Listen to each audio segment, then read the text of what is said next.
Hi, Assalamualaikum. It's Tabitha here. Can't have a tea, but definitely can have a tea talk.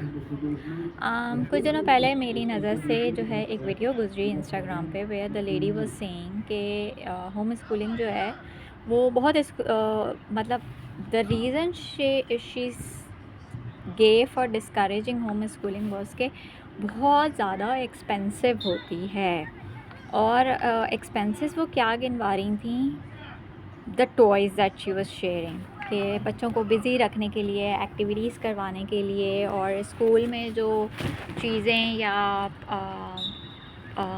Resources वगैरह, toys और ये सारी चीज़ें जो यूज़ होती हैं उसको रेप्लिकेट घर में करने के लिए you need to buy them and they are pretty expensive, which they are, no doubt. अगर आप मॉन्टेसरी के उसमें जब आप टॉयज़ वगैरह देखने के लिए जाते हैं तो दे आर प्रीटी एक्सपेंसिव, और डिपेंडिंग ऑन द ज़ाहिर पे आप अपने बच्चे के लिए एक अच्छी क्वालिटी की चीज़ ख़रीदते हैं तो वो और ज़्यादा एक्सपेंसिव पड़ती है। लेकिन तो मैंने उनसे पूछा कि क्या वो ख़ुद अपने किसी बच्चे को होम स्कूल कर रही हैं या कर चुकी हैं, या उनके इर्द गिर्द कोई ऐसा है कि जिसको उन्होंने होम स्कूल करते हुए देखा है, या may be she has had a first hand experience of that. जिसका उन्होंने रिप्लाई नहीं किया बल्कि मुझे ब्लॉक कर दिया। No offence, no offence taken. लेकिन अब जो है वो बात करते हैं कि होम स्कूलिंग एक्सपेंसिव है या नहीं है, और if it is financially a good decision और not. Okay, first of all जो पहला उन्होंने रीज़न दिया वो ये था कि होम स्कूलिंग में अगर आप रेप्लिकेट करना चाहते हैं, या आप, क्योंकि हमने वैसे ही पढ़ाना है जैसे स्कूल वाले पढ़ाते हैं, and we are replicating the school, so stay there. Okay, home schooling अगर आप कर रहे हैं तो आपने अगर स्कूल को ही रेप्लिकेट करना है तो होम स्कूलिंग करने का क्या फ़ायदा है। जब बच्चे को भेज दें, स्कूल ही भेज दें। होम स्कूलिंग में you are not replicating the school, you are building your own routine, you are building your own pattern of study. You are deciding कि आपने अपने बच्चे की एजुकेशन को जो है वो किस तरह से फॉलो करना है, या आपने उसको किस रास्ते पे लेके जाना है। अगर वो रास्ता एग्जैक्टली सेम स्कूल जैसा है तो I am really sorry to say, लेकिन इसका कोई फ़ायदा नहीं है, ठीक है। क्योंकि उसी तरह से डिसिप्लिन करना है आपने, उसी तरह से आपने डंडे के ज़ोर पे पढ़ाना है, एग्ज़ाम दिलवाने हैं, एक टारगेट है जिसको आपने चेस करना है हर हाल में। होम स्कूलिंग में you are more focus on skill building and you are more relaxed, कि आपका जो your child is taking a lead. सारी चीज़ें डिसाइड आपने की हैं, लेकिन लीड वो कर रहा है, अडेप्ट कर रहे हैं आप उसकी नीड्स के हिसाब से। स्कूल में ऐसा नहीं होता, ठीक है। Just a minute.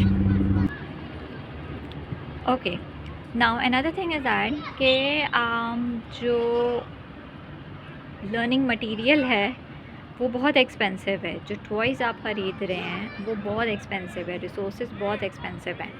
No, that is not the case, that is not always the case. अगर आप अफोर्ड कर सकते हैं, इट्स वेल एंड गुड, आप जाके buy, you just go and buy it.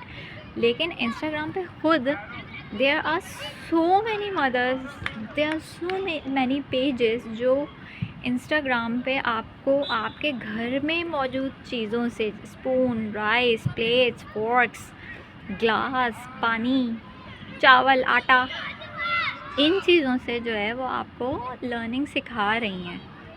वो आपको बता रही हैं कि जो चीज़ें आपके ऑलरेडी घर में आपके पेंट्री में मौजूद हैं, आप उनको मैक्सिमम कैसे यूटिलाइज़ कर सकते हैं। और ये एक्सपेंसिव नहीं होता।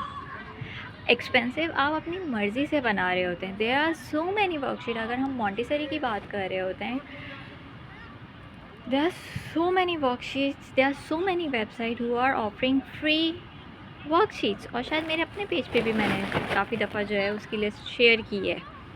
तो there are so many free worksheets जो ऑलरेडी अवेलेबल हैं। दूसरा ये कि जब हम बुक्स वगैरह की बात होते हैं तो if you are not fortunate enough कि आपके एरिया में लाइब्रेरी है, तो सेकेंड हैंड बुक शॉप्स तो हैं, या फिर आप जो है कोऑप कर सकते हैं। कोऑप का मतलब ये होता है कि that you find another parent or you find other people who are homeschooling and then you make a group, same age level के आपको मिल जाते हैं पेरेंट्स, ठीक है। आप उनके साथ मिलके ग्रुप बनाते हैं और कुछ चीज़ें उनके पास होती हैं, कुछ चीज़ें आपके पास होती हैं, आप साथ बैठ के अपने बच्चों को पढ़ा सकते हैं। तो मेरा सिंसियर ओपिनियन ये है कि देखें, किसी को फोर्स नहीं कर रहे या देयर इज़ नो डिबेट कि होम स्कूलिंग बेटर है या कन्वेंशनल स्कूलिंग बेटर है। कुछ लोगों को होम स्कूलिंग जो है वो ज़्यादा सूट कर जाती है, कुछ लोगों को कन्वेंशनल स्कूलिंग जो है वो ज़्यादा सूट कर जाती है, उनके लाइफस्टाइल को वो चीज़ ज़्यादा सूट कर रही होती है। और कन्वेंशनल स्कूलिंग में भी देयर आर ऑप्शंस के चीप ऑप्शंस भी हैं, इनएक्सपेंसिव ऑप्शंस भी हैं और वेरी एक्सपेंसिव ऑप्शंस भी हैं। सिमिलरली होम स्कूलिंग का भी यही है, ठीक है। तो इसमें आप एकदम से आप किसी चीज़ का वर्डिक्ट दे देंगे नहीं इस होम स्कूलिंग ही अच्छी है या नहीं कन्वेंशनल स्कूलिंग ही अच्छी है, it's not a wise thing to say. दूसरी चीज़ ये कि जब आप एक पॉइंट उठाते हैं ना तो प्लीज़ उसका थोड़ा सा रिप्लाई कर दिया जाए। I am still very curious कि उन्होंने ऐसा क्यों बोला। बाकी I try to tag the pages जिनके जो है वो जिन्होंने फ्री मतलब जिन जो एक्टिविटीज़ जो हैं शेयर करती हैं कि आपके अपने जो घरेलू सामान है उसमें पाकिस्तानी भी शामिल हैं बाय द वे। उसमें आपको देसी होम स्कूलर्स भी मिल जाएंगे, पाकिस्तानी होम स्कूलर्स भी मिल जाएंगे। सो लुक अराउंड इट, एकदम से ना कंक्लूजन्स पे जंप ना किया करें और एकदम से पैसा खर्च करने ना चले जाया करें।